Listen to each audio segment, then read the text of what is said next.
Tokyo's going to look a little different, certainly with COVID restrictions and all that kind of stuff. But, I'm trending towards a gold medal, I like to say, with the bronze and silver. So I think as long as we come home on top, it'll be a special experience no matter what.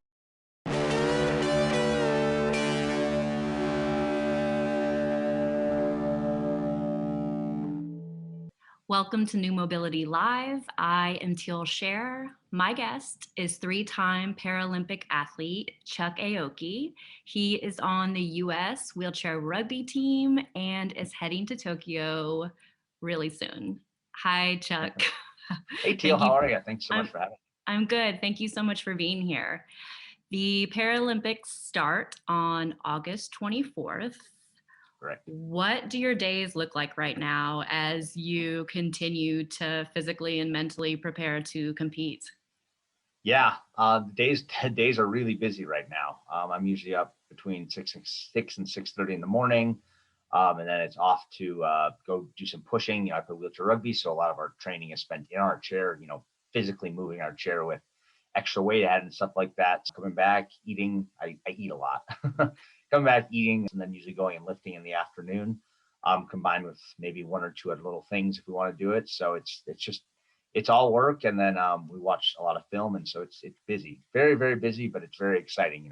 We're in the home stretch of getting ready for the game, so I'm very excited.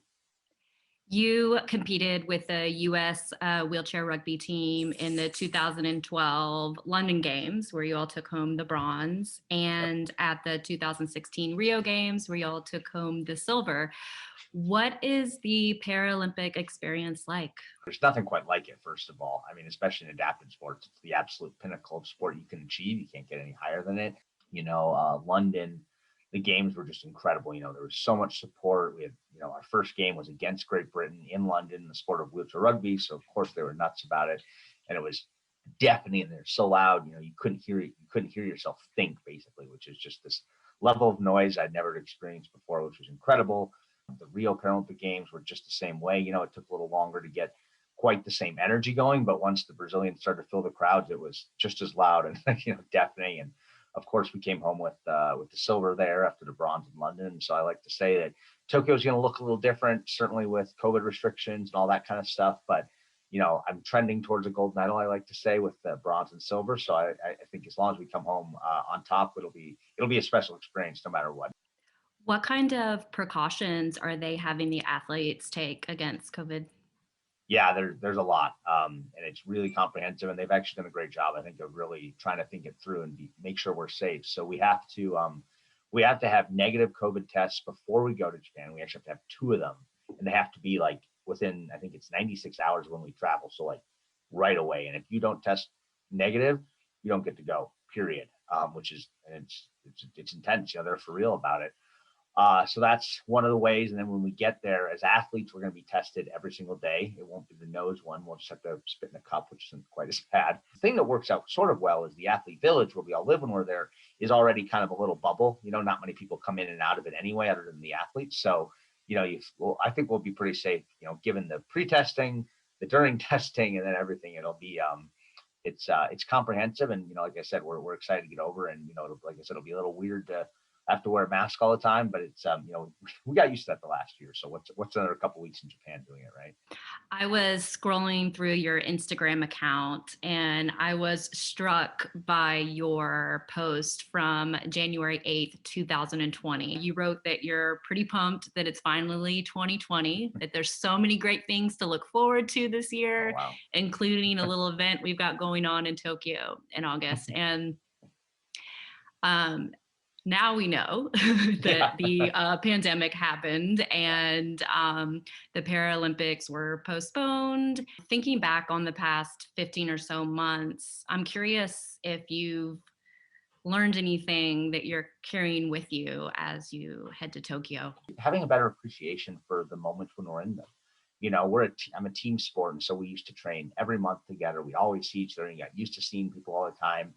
And then, we went 10 months without seeing my teammates, and I hadn't gone 2 weeks without seeing some of my teammates, for years, literal years. And I think we started to take a little bit of that for granted. A lot of the times, with the games we always talk about, they go by in a blink of an eye. We show up, and the next thing you know, we're going home, and it's like, what happened? Like, we were here for 2 weeks.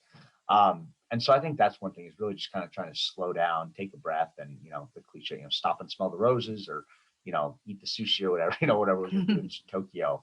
But I think that's really the biggest takeaway I have, aside from kind of a broader personal goal, which is just, controlling what I can control, which is, last year, everything was chaotic. It's like, oh my gosh, what are we going to do? What's happening? And it's like, I can't control what's happening. I can control what I do. I can control how I react, how I behave. And I think that's a good lesson as an athlete and, as a person to have it. To wrap up, is there anything else you'd like to share with our viewers? I appreciate the time, and, I encourage everyone to, I always say this, and I do things like this, I encourage everyone to not just watch and read, not just watch the Paralympics, and, but talk about it, share it with your friends, share it with, on your social media channel, people, your family, whoever, because that's how we grow this movement, and we have so many amazing sports, we have so many amazing stories, so many incredible athletes. And I want the United States to know about it, and I think places like, you guys do, New Orleans does a great job of talking about it and sharing it, but the only way it continues to grow is to talk about it more and share it more, and it catches on in bigger and bigger ways, and that just leads to more attention, more success, and, hopefully at the end of the day, it benefits folks with disabilities across the country. It doesn't just benefit us high level athletes, but it benefits that person who has a disability and never heard of Paralympic sport. It's like, oh, I could play that sport. I never heard of that. I should do that. And so I think you can change even just one life by finding sports and finding that outlet for recreation. Chuck, thank you so much for being here. Safe travels to Tokyo. I will be rooting for you all. And thank you all for watching. Bye, everyone.